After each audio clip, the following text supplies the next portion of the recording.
They're shooting them like dogs. Yeah.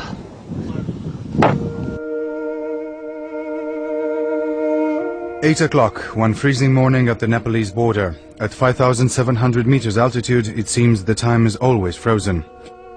Dozens of Tibetans are walking in line silently through the mountains of snow, trying to reach India and see the Dalai Lama, their spiritual leader.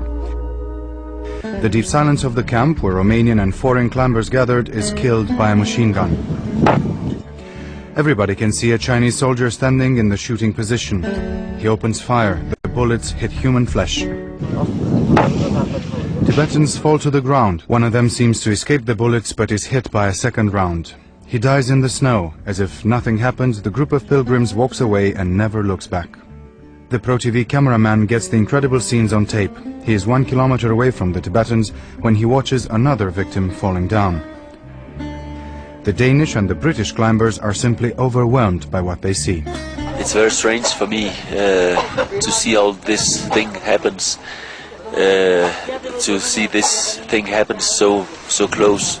I'm not used to it. I don't know what right the Chinese think they have to do things like this. There's no need to kill. Hours pass by. A stranger arrives in the camp. He is one of the hunted Tibetans. He hides in the toilet. You wanted to go to Dalai Lama?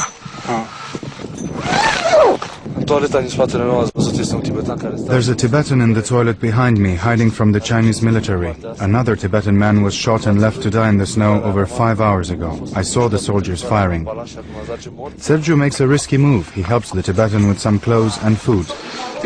I gave him some of my clothes. I also shared with him some food I had. In the distance, 3 Chinese soldiers count their victims. Undisturbed, they leave one body in the snow. Trying to find new information, the Chinese soldiers enter the climbers' camp. They have more than 20 prisoners, 7 of them are children.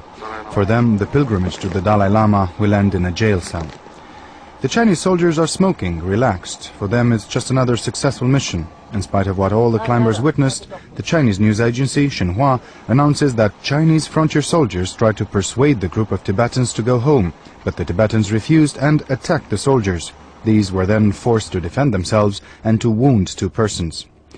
This is just another episode from an endless story. It started 47 years ago when the Dalai Lama was forced by the Chinese troops to flee in Dharamshala.